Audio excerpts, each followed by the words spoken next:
Bismillahirrahmanirrahim and Assalamu alaikum to all of you. Welcome my dear students.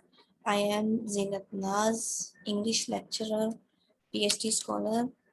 आप लोगों को पता है कि हम लोग high school English grammar and composition की सीरीज स्टार्ट की हुई है।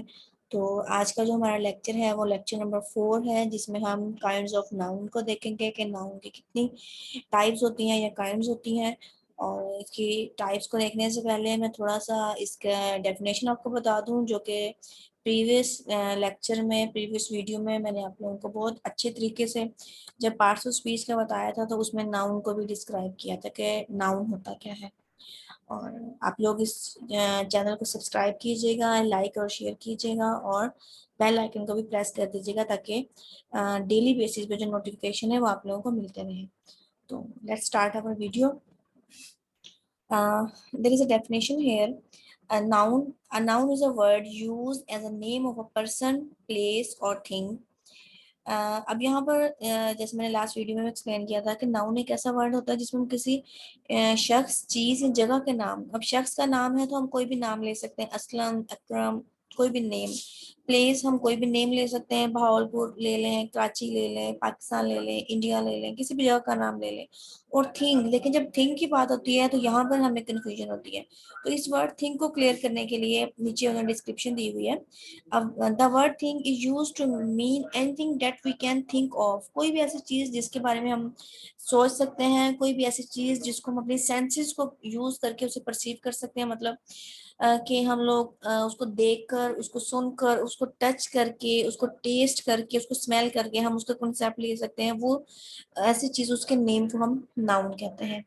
तो नेक्स्ट हम देख रहे हैं, look at the following sentences. Osaka was a vice king. अब यहाँ पर हमारे पास दो नाउन यूज हुए हैं, ओसाका एंड किंग। अब इन दोनों नाउन्स को हमने डिफरेंशिएट करना है कि ये कौन सी टाइप है।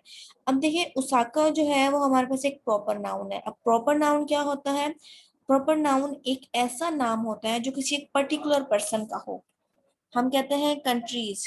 कंट्रीज, दुनिया में बहुत सारी कंट्रीज हैं, तो कंट्रीज मींस एक कॉमन कोई भी कंट्री हो सकती है, तो वो हमारे पास एक कॉमन नाउन आ जाएगा। लेकिन उन कंट्रीज में से जब हम एक कंट्री को स्पेसिफाई कर देते हैं, हम कहते हैं पाकिस्तान, मींस कि पूरी दुनिया में सिर्फ पाकिस्तान एक ही कंट्री है, तो हमारे पास एक प्रॉपर नाउन बन जाता है। इसी तरह से वो कह रहा है Osaka was a vice king. तो यहाँ पर उसाका जो है वो पूरी दुनिया में ये एक एक सिटी में, जिस एरिया का वो किंग है, तो वहां पर एक ही ओसाका होगा। और किंग मीन किंग डिफरेंट हो सकते हैं, मतलब उससे पहले भी कुछ किंग गुजरे होंगे, उसके बाद भी कुछ किंग आएंगे। लेकिन यहाँ पर जब उसने उस किंग को नेम दे दिया, जब पर्टिकुलर चीज को, उस चीज को हम पर्टिकुलर नेम दे देंगे तो वो हमारे पास प्रॉपर नाउन बन जाएगा। लेकिन ऑन द होल जनरल हम बात करेंगे तो हमारे पास कॉमन नाउन होगा। The noun Osaka refers to a particular king, किसी एक खास king की तरफ इशारा कर रहा है, but the noun king might be applied to any other king as well as to Osaka. किसी भी king के लिए हम इस्तेमाल कर सकते हैं। We call Osaka a proper noun and king a common noun. Similarly, Sita is a proper noun while girl is a common noun. देखिए, हम लोग कहते हैं there are 20 girls in this classroom, तो हम लोग 20 गर्ल्स का नाम लिया तो हम ऑन द होल हमने तमाम गर्ल्स की बात कर दी। लेकिन हम कहते हैं कि Sita is an intelligent girl in this class, तो हम उन 20 गर्ल्स में से किसी एक गर्ल को जब उसका नेम दे देंगे तो वो प्रॉपर नाउन हो जाएगा, क्योंकि उन 20 में कोई भी सीता नहीं होगी, सिर्फ एक ही सीता होगी, एक के अलावा एक से ज्यादा सीता नहीं होंगी। जब हम किसी एक चीज को एक पर्टिकुलर नेम दे देते हैं, उसको उसकी आइडेंटिटी दे देते हैं, तो वो पर्टिकुलर प्रोनाउन नाउन बन जाता है। और जब ऑन द होल हम बात कर रहे होते हैं पूरी क्लास को या पूरी सोसाइटी को या पूरे ग्रुप को नॉमिनेट करने के लिए, वो हमारे पास कॉमन नाउन हो जाता है। Harry is a proper noun while boy is a common noun. Calcutta is a proper noun while city is a common noun. अब देखें कि पाकिस्तान में बहुत सी सिटीज हैं, जब हम सिटी का नेम लेंगे तो वो हमारे पास एक कॉमन नाउन हो जाएगा। लेकिन हम मुल्तान, कराची, लाहौर का कहेंगे तो एक पर्टिकुलर सिटी बन जाएगा, तो उसको हम प्रॉपर नाउन कहेंगे। India is a proper noun while country is a common noun. The word girl is a common noun because it is a noun common to all girls, while Sita is a proper noun because it is the name of a particular girl. ये बात मैंने आपको पहले ही बता दी है। A common noun, अब definition जो है आपने यहाँ से करनी है। ऊपर उन्होंने पहले एग्जांपल्स दी हुई थी, अब नीचे उनकी डेफिनेशन दी है। तो बहुत से स्टूडेंट्स पूछ रहे होते हैं कि हम जब हाई स्कूल इंग्लिश ग्रामर पढ़ रहे होते हैं, इस ग्रामर को पढ़ते वक्त हमें समझ नहीं आ रही होती कि हम डेफिनेशन कहाँ से करें। तो डेफिनेशन जो है बुक में खुद ही उन्होंने उसके स्टार्ट में DEF डेफिनेशन लिखा होता है शॉर्ट करके। इसके अलावा मैं खुद भी जो डेफिनेशन होती है उसको इस तरह से हाईलाइट कर देती होती हूँ। A common noun is a name given in common to every person or thing of the same class or kind. जब कॉमन नेम हम सेम क्लास और सेम काइंड की चीज को दे देते हैं तो वो कॉमन हो जाता है। Common here means shared by all, जो हम सबके लिए यूज करते हैं। अब नीचे प्रॉपर नाउन की डेफिनेशन है। A proper noun is a name of some particular person और प्लेस। किसी पर्टिकुलर पर्सन प्लेस का जो नेम होता है उसको हम प्रॉपर नाउन कहते हैं। प्रॉपर मीन्स वंस ओन, जो सिर्फ एक हो, जिसका अपना हो।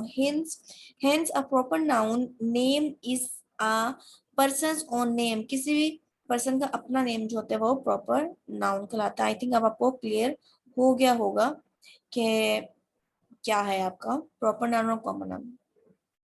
Proper nouns are always written with a capital letter at the beginning. जब भी हम कोई प्रॉपर नाउन लिखते हैं उस वर्ड का फर्स्ट लेटर हम कैपिटल लिखते हैं। आइदर वो वर्ड हम सेंटेंस के स्टार्ट में लिखे, सेंटेंस के दरमियान में लिखे या सेंटेंस के एंड में लिख रहे हो, लेकिन उसका फर्स्ट लेटर जो है वो कैपिटल ही आता है। Proper nouns are sometimes use as common noun. लेकिन समटाइम्स हम प्रॉपर नाउन्स को कॉमन नाउन के तौर पर भी यूज कर लेते हैं जब हम उसमें किसी बंदे को एज एन एडजेक्टिव के तौर पर या उसकी खूबी बेखामी बता रहे होते हैं। देखिए, he was a Luqman of his age. अब लुकमान जो है, लुकमान एक प्रॉपर नाम नेम है, लेकिन लुकमान का मतलब क्या है कि वाइजेस्ट मैन, ऐसा इंसान जो सबसे ज्यादा अक्लमंद हो। तो यहाँ पर एज एन एडजेक्टिव के तौर पर हम यूज कर रहे हैं तो हमने इसको कॉमन नाउन के तौर पर यूज किया। Kalidas is often called the Shakespeare. अब शेक्सपियर बहुत बड़ा ड्रामाटिस्ट है। अब यहाँ पर हमने उसको रिलेट करने के लिए, कालिदास के साथ रिलेट करने के लिए हमने यूज किया, तो हमने इस प्रॉपर नाउन को as a common noun use कर लिया। लेकिन स्टिल हमने फिर भी उसका जो फर्स्ट लेटर है शेक्सपियर का, जो कि हमारे पास एक प्रॉपर नाउन है, उसको हमने कैपिटल लिखा।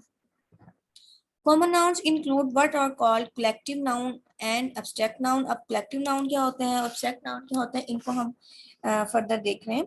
अब कलेक्टिव नाउन, अब आपको कलेक्टिव से ही समझ आ गई होगी, द कलेक्शन ऑफ समथिंग, जिसमें किसी चीज से कलेक्शन हो, उन चीजों को मिलाकर एक ग्रुप बनाया जाए।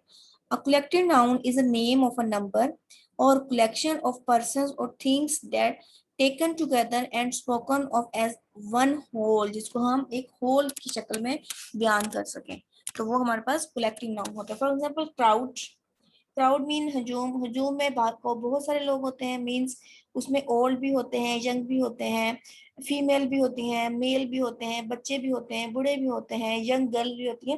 तो ऑन द होल हमने उनको बता दिया कि वो क्राउड है। Mob, team, flock, herd, army, fleet, jury, family. अब देखिए, फैमिली की जब हम बात करते हैं तो फैमिली में हमारे grandfather, grand mother, father, mother, brother, sister, brother in law, sister in law, mother in law, सब लोग मिलकर एक फैमिली बनाते हैं। तो ऑन द होल हमने उन सबको मिलाकर एक नाम दे दिया, nation, parliament and committee. A fleet क्या होता है, अ कलेक्शन ऑफ शिप्स और micelles. An army, a collection of soldiers. अब हम जब आर्मी की बात करते हैं तो हम ऑन द होल उसको एक नाम दे देते हैं आर्मी का। अब आगे उनकी रैंकिंग डिफरेंट होती है, कोई कैप्टन है, कोई सोल्जर है, कोई ब्रिगेडियर है। तो हम वो अलग अलग बताने की बजाय, उनकी रैंकिंग बताने की बजाय ऑन द होल हमने उन सबको एक नाम दे दिया आर्मी का। A crowd, a collection of people. The police dispersed the crowd।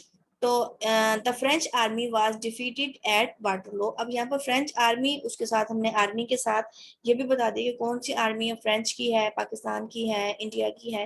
तो ये सारे जो है हमारे पास कलेक्टिव नाउन है। The jury found the prisoners guilty, a herd of cattle is passing. तो ये तमाम हमारे कलेक्टिव नाउन हैं जब हम एक ही कैटेगरी की चीजों को, अब जानवर है तो उन तमाम जानवरों को एक ही कैटेगरी में रख दिया, इसके अलावा इंसान है तो उनको एक कैटेगरी में रख दिया, सोल्जर्स हैं वो सब लोग, एक आर्मी है वो सब लोग एक ही ऑक्यूपेशन से, एक ही पेशे से बिलोंग करते हैं, तो हमने एक कैटेगरी में रख दिया। इस तरह हम कहते हैं teacher.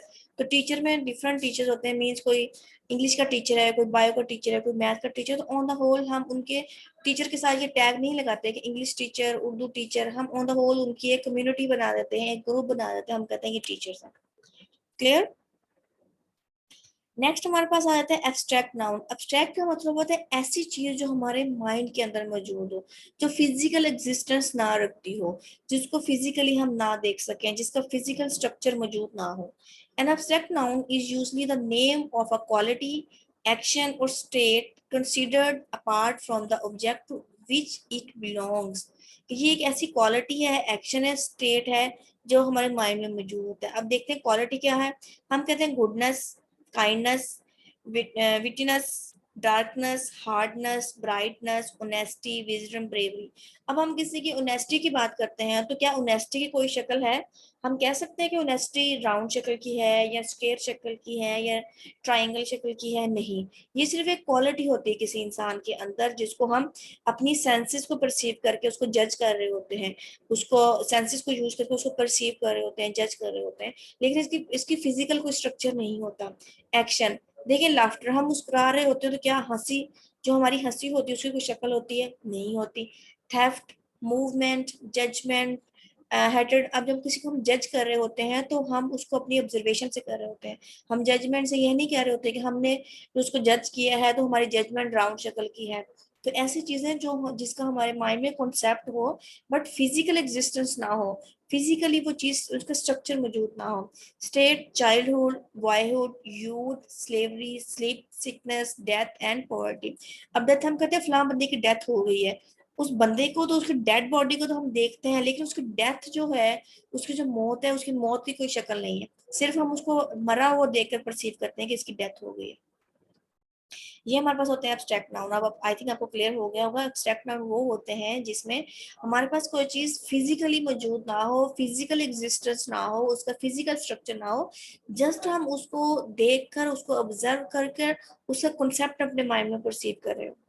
The name of the arts of and sciences, for example grammar, music, chemistry. अब देखिए जो म्यूजिक है हमारे पास, ये एक वर्ड है, लेकिन जब म्यूजिक प्ले हो रहा होता है, टोन जो उसकी होती है, वो रिदम जो उसका होता है, तो क्या हम उसको पकड़ सकते हैं, उसकी शक्ल देख सकते हैं? नहीं देख सकते, इस तरह वो अब्स्ट्रैक्ट है।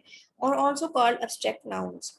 We can speak of a brave soldier, a strong man, a beautiful flower, but we can also think of these qualities apart from any particular person or thing and speak of bravery, strength, beauty by themselves. अब देखिए हम कहते हैं brave, तो बहादुरी हम उसके action से हमें पता चल रहा है कि ब्रेव है, हालांकि ब्रेव की कोई शक्ल नहीं है। हम ये नहीं कहते कि उसकी ब्रेवरी एक शेर की शक्ल की है, लाइन की शक्ल की है, टाइगर की शक्ल है। स्ट्रॉन्ग, हम ये नहीं कहते कि वो स्ट्रॉन्ग है तो वो आयरन की तरह, लोहे की तरह है। ब्यूटीफुल है तो हम उसकी ब्यूटीफुल जो है सब उसको परसीव कर रहे होते हैं, उसकी ब्यूटीफुल की कोई, उस वर्ड ब्यूटीफुल की कोई एग्जिस्टेंस नहीं है। हाँ, फ्लावर की एग्जिस्टेंस जरूर होती है। So also we can speak of what person do or feel apart from the persons themselves and give it a name. The word abstract means drawn off. ऐसी चीज जिसको हम ड्रा करते हैं अपने माइंड में, जिसका हम स्केच बना लेते हैं। Abstract nouns are formed. Abstract nouns को हम कैसे बनाते हैं? From adjectives. कुछ हमारे पास adjective होते हैं, उन adjective से हम abstract nouns को बनाते हैं। Kindness from kind. अब देखें, kindness हमने बनाया किससे? काइंड से। हम कहते हैं he is a kind person, he is a kind boy. तो काइंड क्या था? हमारे पास एडजेक्टिव था, उस एडजेक्टिव से हमने काइंडनेस बनाया। ऑनेस्टी फ्रॉम ऑनेस्ट, हम कहते हैं he is an honest man. तो ऑनेस्ट जो था हमारे पास एक एडजेक्टिव था, और उस एडजेक्टिव से हमने एब्स्ट्रैक्ट नाउन बना लिया। Most abstract nouns are form thus forms, form verbs. अब वर्ब से हम कैसे एब्स्ट्रैक्ट नाउन बनाते हैं? ओबीडियंस फ्रॉम ओबे, ओबे हमारे पास एक वर्ब है तो वर्ब से हमने ओबीडियंस बना लिया। ग्रोथ फ्रॉम ग्रो, ग्रो हमारे पास एक वर्ब है, एक एक्शन वर्ड है, तो उससे हमने ग्रोथ बना लिया। From common nouns, common nouns हम कैसे बनाते हैं? देखिए चाइल्डहुड फ्रॉम चाइल्ड, चाइल्ड एक कॉमन नाउन है, उससे हमने चाइल्डहुड बनाया, तो ये हमारे पास एक स्टेट है, स्टेट जैसे मैंने आपको ऊपर बताई थी। इसी तरह से स्लेवरी फ्रॉम स्लेव, तो स्लेव एक कॉमन नाउन है, उससे हमने स्लेवरी का वर्ड बना लिया। Another classification of nouns is whether they are countable और अनकाउंटेबल। अब आपको काउंटेबल और अनकाउंटेबल का इनके नेम से शो हो गया होगा कि काउंटेबल मीन्स के ऐसे नाउन जिनको हम काउंट कर सकते हैं, we can count them, और uncountable mean we cannot count them. For example, यहाँ पे इसकी definitions देखते हैं, फिर examples की तरफ हम move on करते हैं। Countable nouns or countables are the names of objects, people, etc. that we can count. For example, book, हम बुक्स को काउंट कर सकते हैं। Pen, apple, boy, sister, doctor, horse, इन तमाम वर्ड्स को हम काउंट कर सकते हैं। Uncountable nouns or uncountables are the names of things that we can not count. For example milk, देखिए मिल्क को हम काउंट नहीं कर सकते। हाँ मैयर जरूर कर सकते हैं, 1 लीटर 2 लीटर, लेकिन गिन नहीं सकते क्योंकि वो एक लिक्विड की फॉर्म में है, वो एक सॉलिड फॉर्म में मौजूद नहीं है। इस तरह से ऑयल, शुगर, अब शुगर की हम क्वांटिटी बता सकते हैं, मतलब 1 kg शुगर, 2 kg, लेकिन हम उसके तमाम ज़रात को गिन नहीं सकते। इस तरह से गोल्ड, ऑनेस्टी, किसी की ऑनेस्टी को हम ये नहीं कह सकते कि वो 2 किलो ईमानदार है, वो 4 किलो ईमानदार है। They mainly denote substance and abstract things. Countable nouns have plural forms while uncountable nouns do not. अब देखें जिस चीज को हम काउंट कर सकते हैं तो उनकी प्लूरल फॉर्म्स भी होंगी। फॉर एग्जाम्पल बुक है तो उसकी प्लूरल फॉर्म बुक्स होगी, पेन है तो उसकी प्लूरल फॉर्म पेन्स होगी। लेकिन ऐसी चीज जिसको हम काउंट ही नहीं कर सकते, जब जो चीज अनकाउंटेबल है तो उसका प्लूरल भी नहीं बन सकता। We say books but we can not say milks. अच्छा जी, ये हमारी टाइप्स थी इसकी नाउन की। इसके अलावा कुछ ग्रामर्स ऐसी हैं जो कंक्रीट नाउन या मटेरियल नाउन की एग्जांपल्स भी, टाइप्स भी ऐड कर देती हैं। तो मैं आपको बता देती हूँ कि कंक्रीट नाउन क्या होता है। ऐसी चीज जो कि हमारे पास फिजिकल मौजूद हो। मतलब एब्स्ट्रैक्ट नाउन वो होता है जिसमें हम चीजों को परसीव करते हैं अपने सेंसेस से। लेकिन कंक्रीट नाउन को आप कॉमन नाउन भी कह सकते हैं, जैसे कि हम कहते हैं बुक, पेन, जो फिजिकली मौजूद हो। इसके अलावा एक होती है मटेरियल नाउन। मटेरियल नाउन वो होता है जिसके जरिए से हम और चीजें भी बना सकें। फॉर एग्जांपल मिल्क, मिल्क से हम दही बना सकते हैं, लस्सी बना सकते हैं, खीर बना सकते हैं। इसी तरह से डिफरेंट चीजें आती हैं। हम कहते हैं गोल्ड, गोल्ड से हम ब्रेसलेट बना सकते हैं जो लड़कियां बाजू में पहनती हैं, इयररिंग्स बन सकती हैं, रिंग बन सकती है, नेकलेस बन सकते हैं। तो वो मटेरियल नाउन कहलाते हैं। अब हम देखते हैं कि हमारे पास एक्सरसाइज आ गई है। इस जो हमने टाइप्स पढ़ी हैं नाउन की, तो इनकी टाइप्स को पढ़ने के बाद हम अपना एनालिसिस करते हैं कि हमें किस हद तक वो टाइप्स जो हैं वो समझ आई हैं। और उसका एनालिसिस करने के लिए ये हमारे पास एक्सरसाइज है, इसमें 25 सेंटेंसेस हैं। इन सेंटेंसेस को हम रीड आउट करेंगे और रीड आउट करने के बाद हम देखेंगे कि यहाँ पर कौन सा वर्ड जो है वो कौन सा नाउन की कौन सी टाइप शो कर रहा है। तो सबसे पहले हम लोग फर्स्ट सेंटेंस की तरफ मूव ऑन करते हैं। फर्स्ट सेंटेंस हमारा है the crowd was very big. अब आपको इस वर्ड क्राउड से ही पता चल गया होगा कि क्राउड जो है ये कौन सा टाइप ऑफ नाउन है। तो इसके वर्ड को पढ़ते ही आप लोगों को समझ आ गया होगा। मैं यहाँ पर आप लोगों के लिए लिख भी देती हूँ कि क्राउड हमारे पास कौन सा वर्ड है। ये हमारे पास कलेक्टिव नाउन है। कलेक्टिव, मैंने जस्ट यहाँ पे कलेक्टिव लिखा क्योंकि काफी सारे वर्ड्स नीचे लिखने हैं तो फिर प्रॉब्लम हो जाएगी। तो कलेक्टिव क्राउड जो है हमारे पास, ये हमारे पास कलेक्टिव नाउन है। सेकंड सेंटेंस देखते हैं हमारे पास, ऑलवेज स्पीक द ट्रूथ। अब हमने ट्रूथ की बात की, देखिए हमने कहा कि वो हमेशा सच बोलता है। तो ट्रूथ, किसी की सच्चाई को जैसे हम उसकी बातों से परसीव कर सकते हैं। हम सच्चाई की कोई शक्ल नहीं होती, जिस तरह से क्राउड की एक शक्ल होती है लेकिन ट्रूथ की कोई शक्ल नहीं होती। तो ट्रूथ को हम कहेंगे abstract noun. We all love honesty. अब हम जब honesty की बात करते हैं तो honesty को हम देखेंगे तो honesty भी हमारे माइंड में एक कंसेप्ट होता है, लेकिन उसको हम देख नहीं सकते। तो अब हम मूव ऑन कर रहे हैं सेंटेंस नंबर 3 की तरफ। We all love honesty. तो ऑनेस्टी की जब हमने बात की तो ऑनेस्टी जो है हमारे पास यहाँ पर एक एब्स्ट्रैक्ट नाउन है, क्योंकि इसका हमारे माइंड में जैसे एक कॉन्सेप्ट है, फिजिकल इसकी कोई शेप नहीं है। सेंटेंस नंबर 4 है हमारे पास, आवर क्लास कंसिस्ट ऑफ 20 पपील्स। अब हम जब क्लास की बात करते हैं तो क्लास जो है ये भी हमारे पास कलेक्टिव नाउन है, क्योंकि हमारे पास इसमें गर्ल्स भी होती हैं और बॉयज भी होते हैं। तो इसी तरह से हम लोग मिलाकर उन गर्ल्स और बॉयज को, समटाइम्स क्लास में 40 स्टूडेंट्स होते हैं, समटाइम्स 30 होते हैं, तो ऑन द होल हम उसको कह देते हैं कि वो हमारे पास क्लास है। तो ये हमारे पास कलेक्टिव नाउन है। नंबर 5 है the elephant has great strength. अब देखें ग्रेट स्ट्रेंथ, अब जो वर्ड हमारे पास स्ट्रेंथ है उसकी जो ताकत है वो उसको सिर्फ हम क्या कर सकते हैं, अपने माइंड में सोच सकते हैं। इसी तरह से एलिफेंट का जो वर्ड है, अगर हम एलिफेंट को आइडेंटिफाई करें तो ये हमारे पास एक कॉमन नाउन है। एलिफेंट हमारे पास कॉमन नाउन आ गया, यहाँ पे मैं लिख भी देती हूँ कॉमन। और स्ट्रेंथ की जब हम बात करते हैं तो स्ट्रेंथ हमारे पास abstract है, ये एक क्वालिटी है जो कि हमारे माइंड में मौजूद है।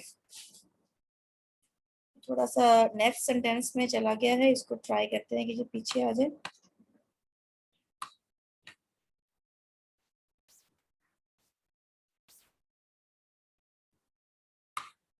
जी मैं ट्राई कर रही हूँ कि जो वर्ड पीछे आ जाए ताकि नेक्स्ट हमारा जो सेंटेंस है वो इसकी वजह से डिस्टर्ब ना हो।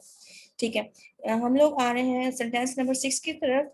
Solomon was famous for his wisdom. अब यहाँ पर जो वर्ड हमारे पास विजडम है, तो विजडम ये भी हमारे पास एब्स्ट्रैक्ट नाउन है। अगेन एंड अगेन वही चीजें रिपीट हो रही है, क्योंकि विजडम को हम सिर्फ महसूस कर सकते हैं, देख नहीं सकते, किसी उसको टच नहीं कर सकते।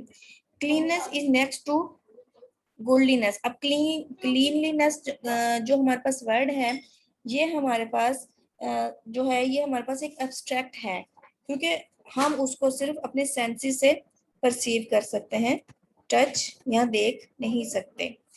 8 है, we saw a fleet of ships in the harbour. अब फ्लीट जो है, फ्लीट से आप लोगों को समझ आ गया होगा, फ्लीट मीन्स के हमारे पास ये वर्ड जो है as a collective noun use हुआ है, तो यहाँ पर मैं इसके बॉक्स में कलेक्टिव लिख देती हूँ। सेंटेंस नंबर हमारे पास 9 है, the class is studying grammar. अब हम क्लास की अगर बात करते हैं तो क्लास हमारे पास कलेक्टिव है, कलेक्टिव नाउन है, और जब हम ग्रामर की बात करते हैं तो वो हमारे पास एब्स्ट्रैक्ट नाउन है। तो मैंने दोनों ही यहाँ पर लिख दिए हैं। सेंटेंस नंबर 10 है, the Godavari overflows it's banks every year. अब सेंटेंस नंबर 10 की जब हम बात कर रहे हैं, तो टेंस में हमारे पास जो वर्ड आ रहे हैं जिनको हमने आइडेंटिफाई करना है। Sentence number 10 overflows. अब गोदावरी जो है हमारे पास, ये इसको मैं आपको बता रही हूँ कि हाँ जी, गोदावरी जो हमारे पास है, ये हमारे पास एक प्रॉपर नाउन है, ये नेम है, तो इसके ऊपर हम लिख देते हैं प्रॉपर। जी, सेंटेंस नंबर 11 पे हम जाते हैं। A committee of 5 was appointed. अब कमेटी मतलब कलेक्शन ऑफ पीपल, तो यहाँ पर हम इसको कहेंगे कि ये हमारे पास कलेक्टिव नाउन है। स्टूडेंट्स, आई होप आप लोगों को चीजें क्लियर हो रही होगी। स्टिल कोई प्रॉब्लम हो तो आप लोग मुझसे पूछ सकते हैं। सेंटेंस नंबर 12 देखें, Jawaharlal Nehru was the first prime minister of India. अब हम यहाँ पर जवाहरलाल नेहरू को देख लें या हम यहाँ पर इंडिया को देख लें, तो ये दोनों वर्ड जो है ये हमारे पास प्रॉपर नाउन्स कहलाते हैं। स्टैंड नंबर 13 है, the soldiers were rewarded for their bravery. अब यहाँ पर सोल्जर्स की जब हम बात करते हैं, तो सोल्जर जो हमारे पास है वो हमारे पास कलेक्टिव नाउन है, और जो वर्ड ब्रेवरी है वो हमारे पास एब्स्ट्रैक्ट नाउन है। क्लियर? नेक्स्ट हम लोग मूव ऑन कर रहे हैं इसकी तरफ, सेंटेंस नंबर 14 की तरफ। Without health there is no happiness. अब हैप्पीनेस की जब हम बात करते हैं, तो हैप्पीनेस जो है ये हमारी एक स्टेट है कि हम हैप्पीनेस है, तो ये हमारे पास एब्स्ट्रैक्ट नाउन कहलाएगा। इसी तरह से he gave me a bunch of grapes. जब बंच की बात करेंगे मीन्स के उसके अंदर काफी सारे ग्रेप्स हैं, तो ये हमारा हो जाएगा कलेक्टिव नाउन। तो लिखने में थोड़ा सा टाइम लग रहा है। I recognize your voice at once. अब वॉइस की जब हम बात कर रहे हैं, तो वॉइस जो है उसकी कोई शक्ल नहीं होती, जैसे मैंने आपको पहले ही बताया, तो ये हमारे पास एक एब्स्ट्रैक्ट नाउन है, क्योंकि हम जस्ट उसको सुन रहे होते हैं। सेंटेंस नंबर 17 पे जाते हैं, आवर टीम। अब आपको टीम से खुद ब खुद ही शो हो गया होगा कि ये हमारे पास कलेक्टिव नाउन है, इसके आगे मैंने लिख दिया है नेवर टेल अ लाई। अब यहाँ पर वो कह रहा है कभी झूठ ना बोलो, तो झूठ बोलना जो है वो हमारे पास एक एब्स्ट्रैक्ट नाउन है, एक क्वालिटी है जिसको जस्ट हम फील कर रहे होते हैं। Wisdom is better than strength. तो जो वर्ड विजडम है हमारे पास ये एब्स्ट्रैक्ट है, क्योंकि किसी की विजडम को हम टच नहीं कर सकते, ना ही विजडम की कोई फिजिकल एग्जिस्टेंस होती है। He sets a high value on his time. अब वैल्यू जो है ये भी हमारे पास एक एब्स्ट्रैक्ट नाउन है। एब्स्ट्रैक्ट, जी मैंने लिख दिया यहाँ पर ताकि आप लोगों को समझ आ सके। I believe in his innocence. अब हम इनोसेंस की बात करते हैं, तो इनोसेंस हम किसी को देखकर हम उसकी इनोसेंस को जज कर लेते हैं, तो ये भी एब्स्ट्रैक्ट नाउन है। This room is 30 feet in length. अब रूम की जब हम बात करें, तो रूम हमारे पास एक कॉमन नाउन है, इसको हम कॉमन नाउन कहेंगे। I often think of the happy days of childhood. अब हम चाइल्डहुड की बात करें तो चाइल्डहुड हमारे पास एक स्टेट है, तो स्टेट को हमने अब्स्ट्रैक्ट नाउन में पढ़ा था।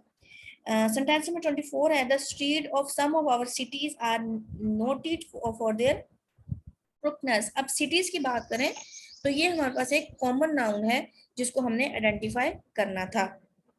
अब उसके बाद है what is your verdict gentleman of the jury. अब हमने यहाँ पे ज्यूरी को आइडेंटिफाई करना है। ज्यूरी मींस के 4-5 लोग मिलकर एक उनका ग्रुप बना हुआ है, ज्यूरी बनी हुई है, जिसको हम कहते हैं कलेक्टिव नाउन।